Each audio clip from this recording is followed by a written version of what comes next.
মানুষ, কিন্তু আজকে আমার চোখে পানি আসছে। আমার মনে হচ্ছে আল্লাহ রাব্বুল আলামিন, আমার আব্বা আম্মা দাদা দাদির দোয়া, আমার পরিবারের মুরব্বিয়ানদের দোয়া, এটা ছাড়া আপনাদের এত ভালোবাসা পাওয়ার মতন যোগ্য আমি না।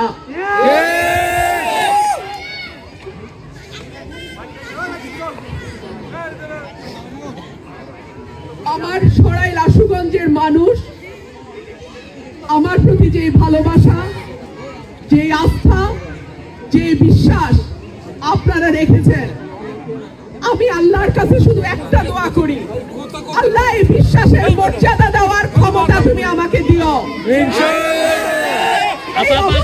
এলাকার মানুষের যেন আল্লাহ তুমি আমাকে উসিলা করে দাও।